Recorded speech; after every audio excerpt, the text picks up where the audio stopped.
Hey guys, Zack here, and this is my review of Trollhunters Tales of Arcadia.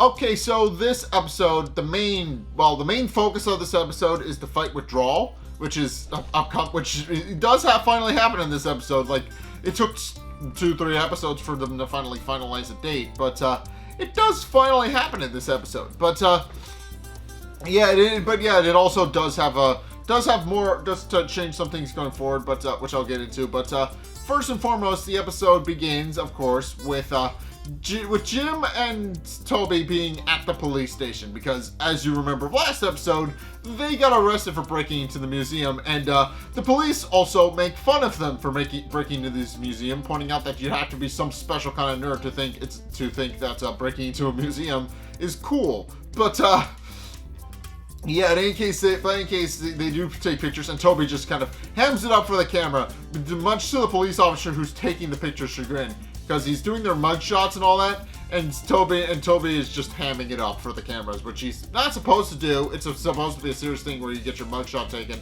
at the police station, but Toby doesn't care. He's just happy to be himself. But in case after going through their mug shots, Jim's mom, Barbara, shows up to pick them up from the police station with Strickler in tow, because Strickler actually came, and since we know that Strickler and Nomura are working together, obviously Strickler was able to pull some strings and keep Nomura from pressing charges, in large part because it would implicate Nomura was doing something shady in the museum. So by not pressing charges, it prevents them from it would prevent the police from actually looking into what's going on at the museum.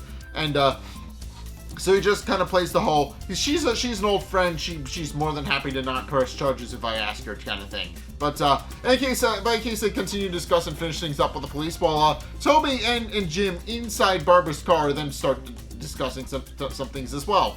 With Toby revealing that he actually, it was shown in the previous episode, but it's shown more, but stated more explicitly here, that Toby actually took a picture of Killahead Bridge as they were running out of the museum, and proceeds to present the picture to Jim, and confirming Jim's suspicions from last episode. The bridge does in fact have troll markings on it, and he's curious as to what exactly it could possibly be.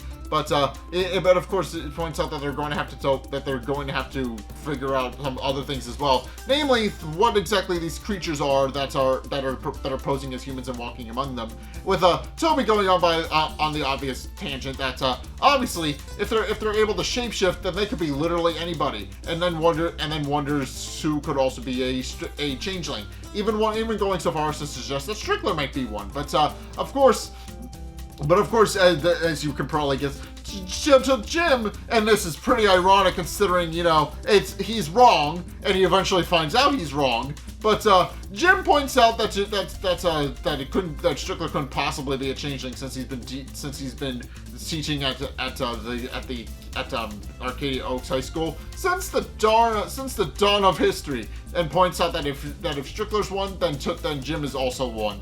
And but also hands Toby back his phone, reporting out that regardless, they're going to have to go to Blinky and Arga and let them know what's going on. But before they can do that, they do kind of stop the conversation once Strickler and Barbara get back to the car, and Strickler and of course Barbara does thank Strickler for all of his help and about how helpful he was, and points out that with Strickler obviously pointing out that it's unfortunate that they had to meet under such circumstances, but it's at this point they make a date to go get coffee with Barbara pointing out that she would like to meet him under better circumstances, with Strickler merely responding that she can call him Walter before leaving.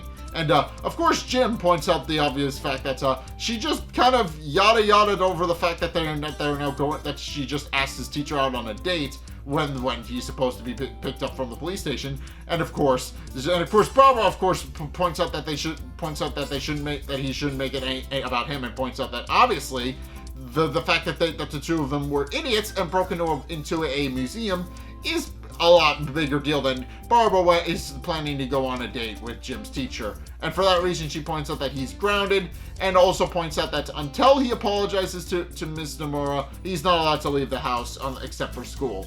And of course, Jim, of course, as you might expect, sneaks out anyway after hours to go tell Arg and Blinky what he found, because as I should mention, he was going to do that anyway, and Barbara grounding him didn't really change all that much. So in any case, they go to Darkstone Troll Market, where they meet in the bar, and of course they show Blinky and Arg the picture, and they're not entirely sure what it is that they're looking at, but do point out that it might be Killahead Bridge, but also point out that probably isn't the case.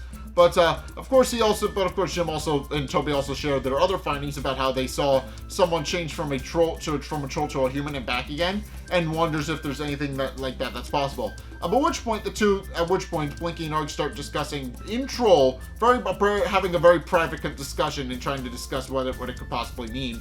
And when Jim notices that they seem to be a little bit agitated about it, he asks them to clarify, and Arg just blurts out changeling, which of course causes everyone in the bar to act shocked. When Jim wonders what exactly that means, it's at this point where Blinky and Arg proceed to tell Jim and Toby that changelings are trolls that are abducted by birth, experimented on, and turned into secret agents that go undercover to travel amongst humans and do secret things on behalf of Gummar's army. And of course he points out that the Gum-Gums were the ones that ultimately experimented on them. And but also points out that obviously this is a very grave accusation, and and it could be very well possible that it might be a thing. And he points out that it might be possible that they're rebuilding Killahead Bridge, but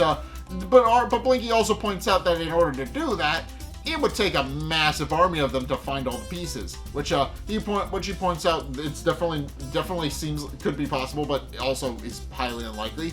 But of course Jim points out that regardless they need to figure it out and tell somebody. And but of course Blinky points out that without proof they really can't do much of anything with anybody. But it's at this point where they run into Draal, who then proceeds to point out that he's very much looking forward to their rematch, and he also points out that when the battle's over they'll drink to his death. Which of course Jim becomes panicked and wonders what exactly it is he's talking about, and pointing out that it's just supposed to be a rematch. But of course Blinky points out that it's not actually that simple, and points out for very obvious reasons that because Jim insulted another troll's honor, they then now fight to the death to prove who is actually stronger than each other. And does point out And of course, Blinky points out that obviously Jim should have been known about this, but then realizes that he still hasn't read a brief recapitulation of Troll Lore, Volume 47. So, and of course he realizes that Jim has no idea what he's talking about. But of course it's at this point where Jim then proceeds to point out that they may need to postpone the fight, which of course Draal looks at him kind of funny, pointing out that it's not really becoming of him to actually be scared of fighting a troll. But of course Jim points out that it's not really that reason that he wants to postpone the fight, but more so tries to tell him about changelings and about what's going on and about the things that have come to his attention recently. But of course Blinky shuts him down before he can fully explain everything, and it's at this point where Draal wonders if everybody under Blinky's tutelage winds up forgetting how to fight.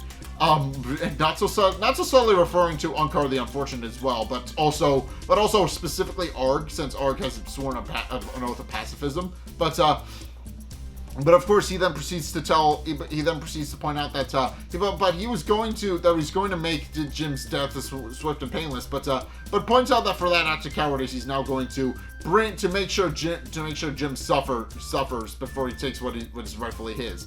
At which point he then proceeds to leave and tells Jim to tell his loved ones about what's about to happen. And of course, Jim realizing that he actually has no idea what's going to happen, or if he'll even make it out of the fight, realizes he now needs to make preparations and start writing letters to actually, inform everybody that he's actually going to might very well die. So after that conversation with Draal, he proceeds to go home and do exactly that. Meanwhile, as that's happening. It's revealed that Strickler is kind of upset with Nomura, and Nomura also with him, pointing out that the goblins were supposed to help assemble the pieces of Killerhead Bridge so they could put it all together and make their operations a lot more discreet, rather than just bringing the Trollhunter and company right to them. And of course, Strickler does point out that he obviously understands their frustration, but does point out that they will in fact deal with it and will in fact solve that problem later. But as he points this out, that he brings them into the back room where they're reassembling Killerhead Bridge, and it's at this point where Nomura sees Bilar sharpen it, using his arm as a whetstone to sharpen his sword, which is a pretty badass image, But of course, Bilar proceeds to pull out his sword, and then proceeds to threaten her with it, pointing out that because she's been compromised, she doesn't deserve to live and has outlived her usefulness. And of course, is this point where Nomura proceeds to panic and tries to escape Bilar's wrath, pointing out that obviously because she's been compromised, she points out it's only a matter of time before Strickler becomes compromised as well. But of course, Strickler points out that they'll cross that bridge when they come to it without her help. And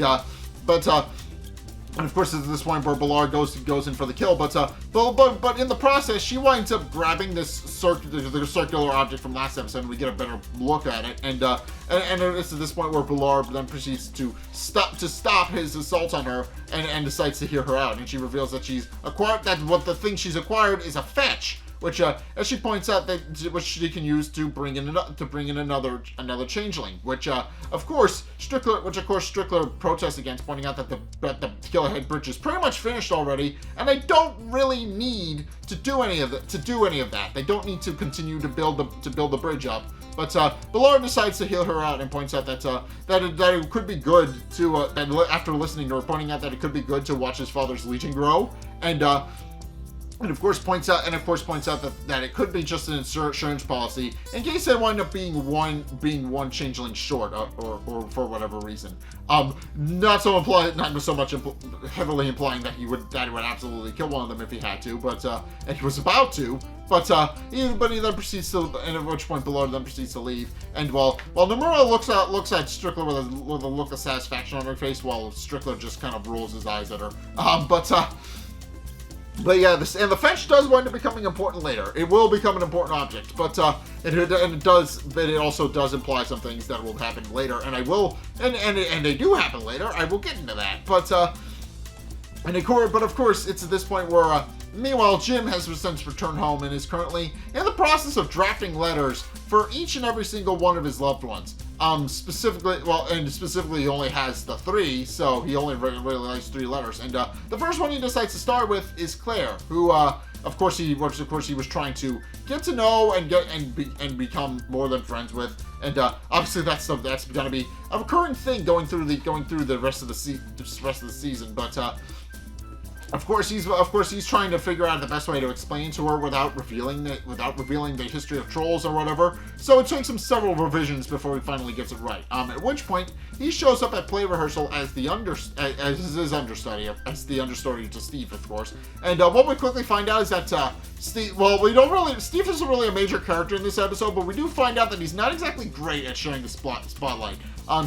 constantly upstaging Claire, and he's constantly just reciting his lines and very much taking the spotlight for himself and hogging all the space on stage. So it's pretty obvious that he's not very good at playing well with the others. Regardless, and I do mention this, and I will mention this, he gets a lot better later in the series, but first season-ish, he's kind of an asshole. I will openly admit that. He deserves a lot of the bad things that happened to him in the first couple of seasons. He definitely does, because he doesn't grow as a person until much later. But of course, as he's reciting his lines, Jim also proceeds to recite the lines along with him to get Claire's attention. And Claire does in fact hear Jim reciting his lines and decides to do a call and response, not with Steve, but with Jim, and proceeds to walk towards the exit stage left to go see him. But before he can actually get close, before she can actually close the distance between the two of them, he slips his letter for her in her purse and then proceeds to leave. With her kind of just looking around confused, and when she realizes he's gone, she blurts out something, and she blurts a swear in Spanish, I'm pretty sure, or at least a word of frustration. I'm not entirely sure what she says, because my Spanish isn't, great. But of course she points at. But of course, when Miss Janet tells her to get back on her mark, she merely responds that she heard something, but apparently it was nothing after all. So at which point she returns back home. At which point she returns back to rehearsing her play. Next he then proceeds. It's at this point where Jim then proceeds to prepare all of his mother's favorite foods, Which of course Barbara comes down and she notes that she's making all the favorite fruits and wonders if it's some sort of last meal type thing. But he merely responds that he's just making all of her favorites, including shrimp cakes, meatloaf, and all the other things that she likes. And of course she points out that seems like a good idea, but also points out that it's not going to get him out of apologizing to Nomura. But Jim responds that it's not really about that and just wants them to have a nice family dinner. So they proceed to sit down, and she does remark that that was actually the best dinner they ever had once they finish it. And she then proceeds to point out that she hasn't had shrimp cakes in a long time, and Jim remarks that it was before his dad left, which of course we find, and of course she points out that she didn't really know that Jim knew anything about that, knew anything about his father, but if he was old enough to remember that, But of course, Jim points out that he does somewhat remember everything. Specifically, he remembers the way his dad's beard tickled him when he hugged him, and how he used to make shrimp cakes for the family. But more importantly, and more obviously, since he's no longer around, he remembers how much Barbara was hurting after he left. So for that point, and points out that Jim Lake Sr. was kind of an asshole, and we do kind of find out a little bit more about. That is a big thing about how Jim's father just left, and they continue to build on that and explain what exactly happens with Jim Lake Sr. and why he's no longer around. But of course, Jim points out to Barbara that he would never leave her like that, at least by choice. He does very much point that out to her, pointing out that he's absolutely always going to be there to take care of her. But much to Barbara's chagrin, because she points out that she would very much like for him to, go off to college and go study things and go better himself. But she does kind of understand the sentiment. At which point she volunteers to help him clean up, and the two of them do clean up a little bit. And of course, they do start cleaning up cleaning up dishes, and it's at this point where Barbara points out that she needs to have the recipe for the waffles that he makes, because she points out that they're very delicious and she could eat them for the rest of her life. It's at this point where he takes this opportunity to slip his letter for her amongst the recipe books, and tells her that it's right there in the recipe books if she wants it. At which point he has a visibly sad look on his face.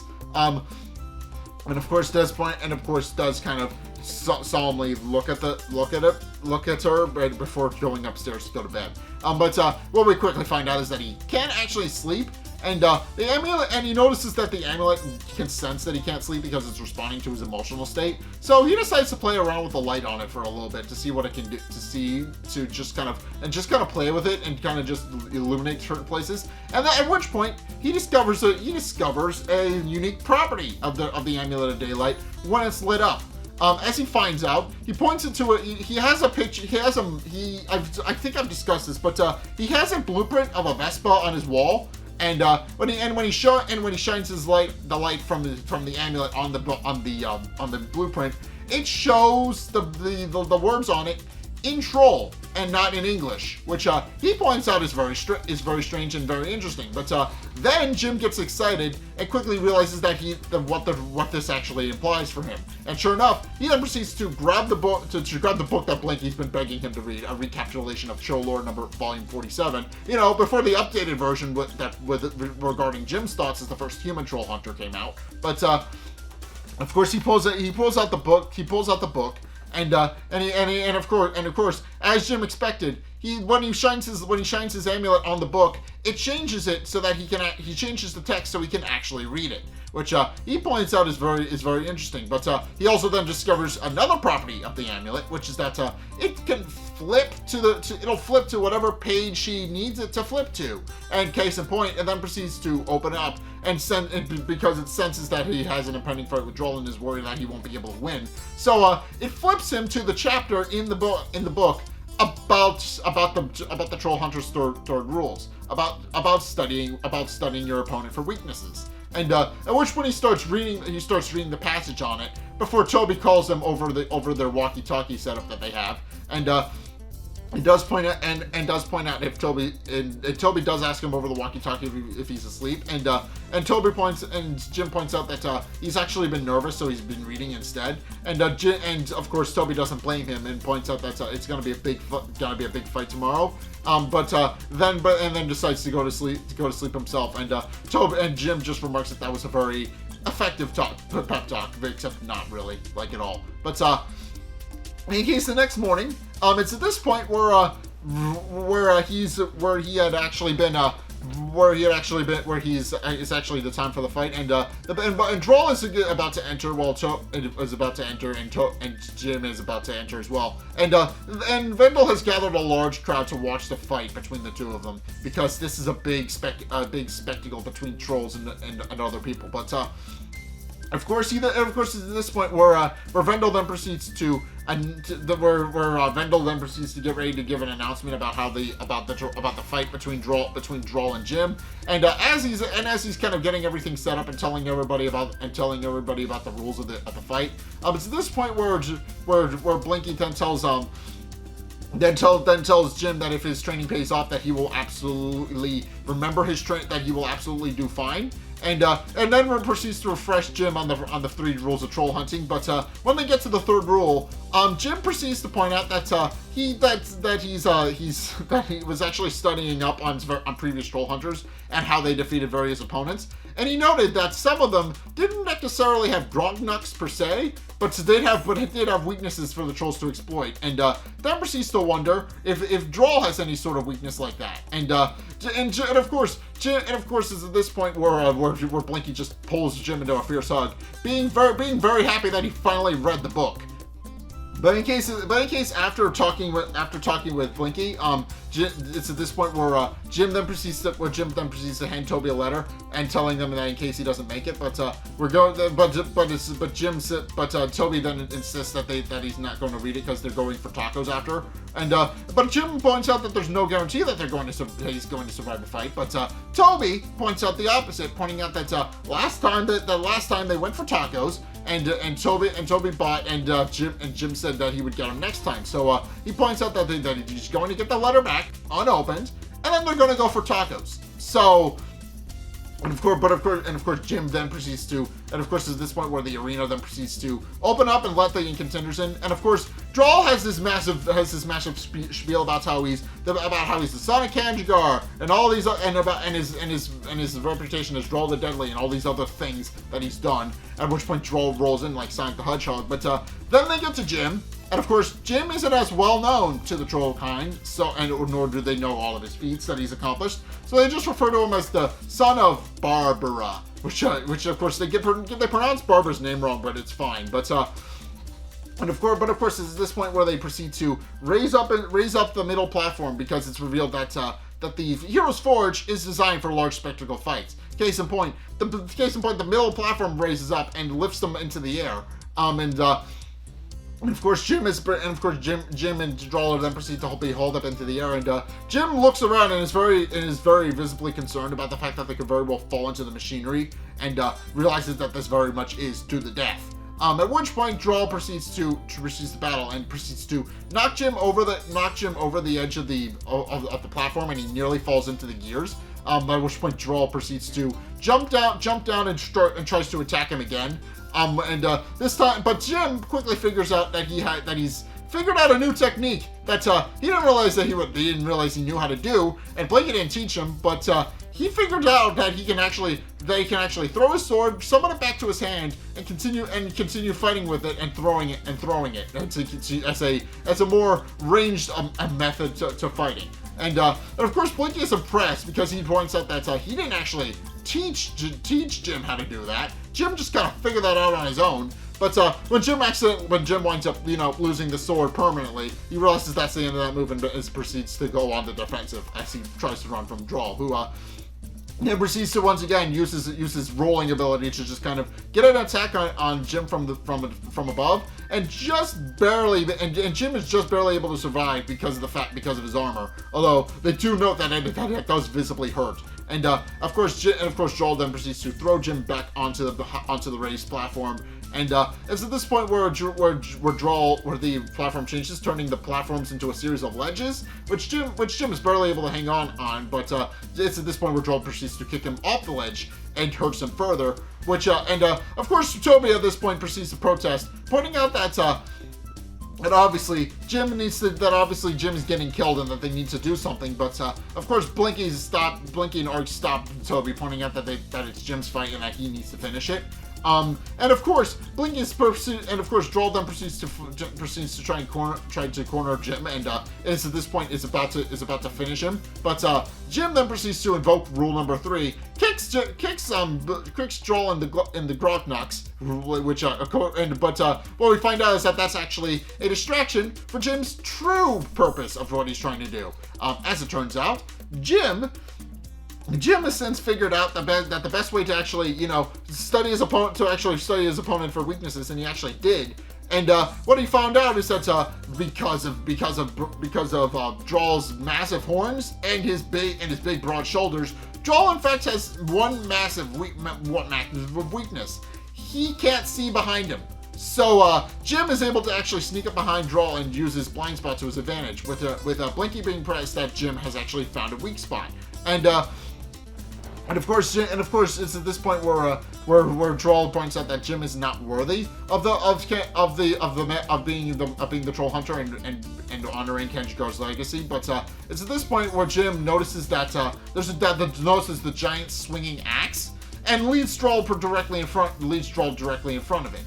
Which before proceeding to hide inside the cavern, and where the axe came out of, and tells him that the amulet chose him, and that he is the troll hunter. At which point he ducks, and the axe proceeds to come out of its little crevice and hits Draal squarely in the stomach, nearly sending him over the edge of the Hero's Forge. And of course everybody celebrates, and Jim points out, and Toby is happy because Jim actually succeeded and won. But Blinky points out that it's not over, and that now Jim has to finish the fight. At which point everybody starts chanting "Finish the fight" in the stands.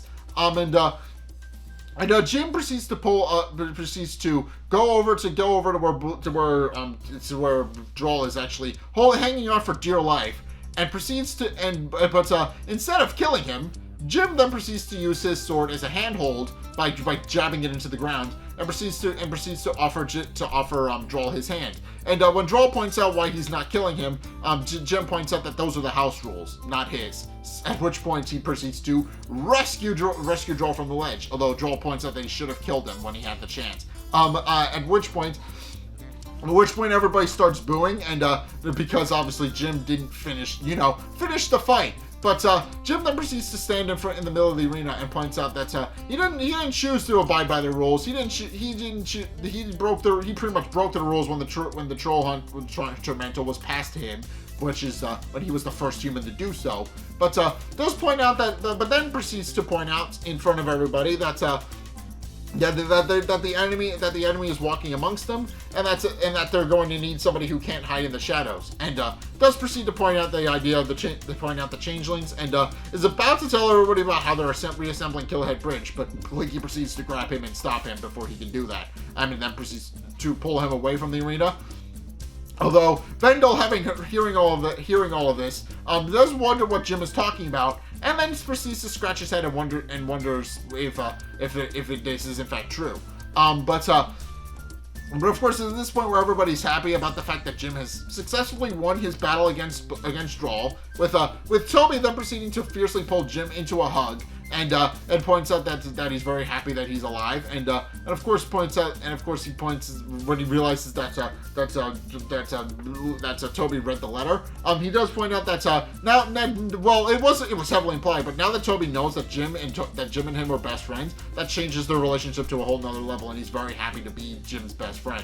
So of course, he then proceeds to fiercely pull Jim into a hug, and while Blinky and Arg decide to celebrate, and does tell Jim that he did good, but also they know as they're leaving the arena that Draal is actually getting booed out of the arena. And of course, when Jim asks why they're treating him like that, he does point out that since Draal had his honor ruined but wasn't killed, he is now disgraced in the eyes of the trolls and is no longer allowed to show his face in Hearthstone Troll Market ever again. So for that reason, he's essentially been exiled, which is unfortunate. But of course, it's at this point where Vendel actually stops Blinky and Arg and asks him if he could have a word. And of course, they tell Jim to go back to the house and recover. And while he goes on to go and tell him that they'll deal with Vendel. And of course, Jim proceeds and points out that when they're finished, they'll all go for those tacos that they talked about. At which point Jim then proceeds to return home after a night. Having skipped through an entire day of school, might I add, because of the fight. And a lot of people noticed he wasn't there. Of course, everybody knows that he was just missing from school that day. And of course, Jim is trying to figure out a good excuse, trying to tell Barbara that he's got a lot of school and homework to catch up on. But then she tells Jim to come into the kitchen because they have a guest. And of course, Jim rolls his eye, wondering if it's Strickler, but is then actually thrown for a loop when Nomura is actually sitting at the kitchen table. And of course he does proceed to wonder why she's there. But of course Barbara points out that she decided to come over and for tea, and does ask Jim if he has anything he'd like to say to her. And of course, Jim, remembering that he's grounded until he apologizes to her, then proceeds to apologize to Nomura, pointing out that it was a very stupid mistake for him to go into her museum after hours, and he points out that it will never happen again, and that he's very sincerely sorry. But then proceeds to change his tone completely, because obviously Nomura isn't there for a social visit, of course. And he does point out that she's going to be sorry for coming into his home, and points out that if she doesn't leave peacefully, they'll both be sorry. But and of course, Barbara has no idea what suddenly gotten into Jim, pointing out that Nomura is their guest. But then she passes out, and it's revealed that Nomura drugged her tea. And of course, she points out that obviously he knows Nomura, that she points out that it was a great speech, but does point out that unfortunately Barbara won't remember a thing when she wakes up, and then proceeds to get ready to battle. Then proceeds to attack Jim. So Jim flees to the kitchen to grab some knives to defend himself with, since his amulet's in his bag. And he quickly realizes that they don't have any knives, and Nomura reveals that she swiped them before trying to use them to attack Jim. But Jim uses the various appliances inside the kitchen to defend himself and escape to his bag. And of course, Nomura quickly figures out that he's trying to get to his bag. So when he tries to pull his amulet from his bag, she attacks him, and he loses the amulet underneath the couch. So he then proceeds to run upstairs to his bedroom and later the bathroom to try and recuperate. And he then proceeds to run upstairs. He's viciously attacked by Nomura all the while. And I should mention this because this is a thing that comes up in the previous episode where we saw Nomura, but it's more apparent here. But whenever Nomura's on screen, she will actually, and this is her personal motif, but it will either play as part of the soundtrack or she will whistle it herself. But Nomura's main motif is in the Hall of the Mountain King, which is accompanied by every single fight with her, either because it plays in the soundtrack or because she's whistling it to herself as she's closing into for the fight. There is an explanation for this that comes later in the series that we'll get into. But of course Nomura, after whistling in the Hall of the Mountain King, proceeds to close in on Jim while he's in the bathroom. And Jim quickly discovers his amulet in the medicine cabinet because it had teleported to the medicine cabinet where he needed it.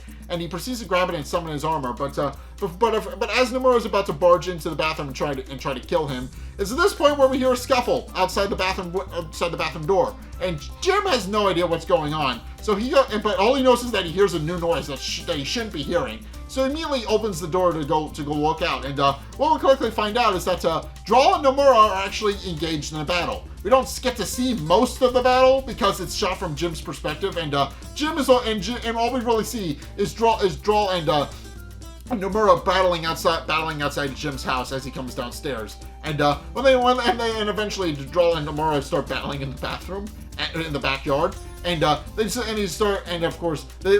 dialogue suggests that they have a previous relationship because the way they talk about each other, it's very obvious that they know each other.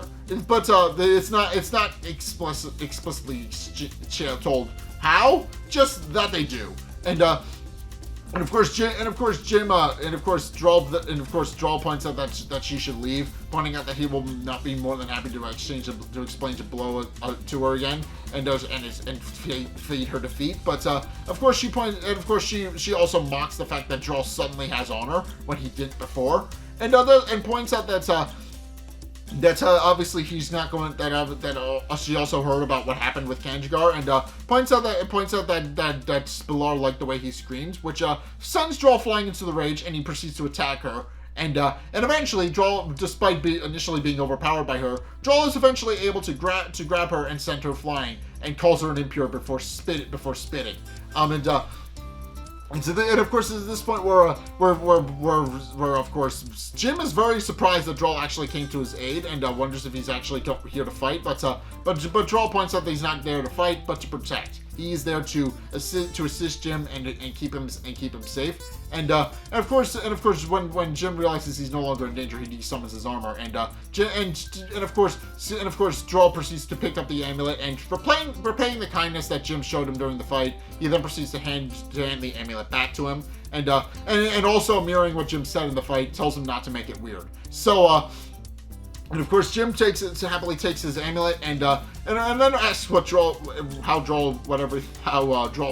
is there. And Draal points out that there's a good reason that he's there. He points out that obviously he's there to protect Jim's house because he can no longer show his face in Hearthstone Troll Market. And proceeds to go on to explain that the main reason he's doing it is because that sometimes Jim won't be able to study his opponent for weaknesses and have time to prepare like he did with Draal. He's not going to have time to actually defend himself, and will sometimes be at a disadvantage because they'll sometimes show up at his house to fight him. And it of course points out that for that reason he's going to defend his house and keep and serve as his protector. Even though Jim points out that Barbara might not actually like that all that much, but then realizes that he never took off her glasses and proceeds to remove them from her because she's somewhat sleeping. But You know, and of course he then proceeds to, but of course Draal eventually does find a good place to hole up, and eventually goes down to the basement to make himself a nest of fires and coals from the furnace. And he does point out that he's more than happy to protect Jim, but does also point out that he's a protector and not a cleaner, and tells Jim that Barbara will be waking up any minute. So Jim proceeds to thank Draal for his assistance, and proceeds to grab the dustpan and broom for the basement, but while he's down there. But before he leaves, Draal then tells him that despite what had their differences, and despite being not really being, you know, friends at first, he does point out that he was wrong about Jim, and points out that he will in fact make a great troll hunter when he's ready, and does point out that when the time comes, he will be more than happy to fight alongside him. And Draal and of course he thanks Draal for the sentiment before fist bumping him and going upstairs to clean. At which point the episode ends. But now going forward, Jim just has Draal living in his basement, which is fun. But yeah, this episode does establish a couple of things. First and foremost, now Vendel is aware that specifically all Hearthstone troll market, but Vendel specifically, because he's the leader, Vendel specifically is aware that there are changelings living amongst the humans, and of course he quickly realizes that they're going to need to formulate a plan if what Jim is saying is in fact correct. But also it's revealed that now, because Draal is no longer allowed to show his face in Hearthstone troll market, or at least for right now, he does eventually regain his he does eventually undo his exile later. But from now until that happens, Draal is just going to be living in Jim's basement to protect his house. Well, you know, while Jim is out, to just kind of keep Barbara safe. So because obviously Barbara could be a casualty at any point during a fight at Jim's house. So for that reason, they're going to need somebody to keep Jim's house safe. And Draal, since he can't return to Hearthstone troll market, is absolutely going to do that. But also the episode sets up that there's going to be another changeling at some point, and we are going to see him. I will discuss him when that happens. But we are going to see him. But also setting this up is that Walter and Barbara are developing a budding romantic relationship, which does wind up being an enduring thing throughout the series. So yeah, that's going to be interesting. That is going to be interesting. But going forward, that is going to be something we're going to be discussing. But for right now, that is going to do it for today's episode of Trollhunters and my review of it. What did you guys think? Let's get a discussion going in the comment section down below, or over on my Discord server, link in the description. Anyway, thank you guys so much for watching. If you enjoyed, be sure to like, comment, and subscribe. Also, be sure to follow me on Twitter in the description below. Be sure to check out my Patreon in the description below as well if you want to help fund future projects and help support me. I would absolutely appreciate it if you did that. Please go check those out. And also, be sure to go and check out my Twitch. I stream Saturdays and Sundays. Please go check those out. Be sure to go and check out my, go and check out my page, go and check out the videos linked in the end screen as well if you want to see more content from me, and since you're already here. The top video is the most recent video. It may or may not be this video. Which the bottom video is a video recommended to you based on what you've already seen from me. I have no idea where it's going to send you, probably more Troll Hunter stuff. But in any case, thank you guys so much for watching, and until next time, I'll see you guys in the next video. Peace!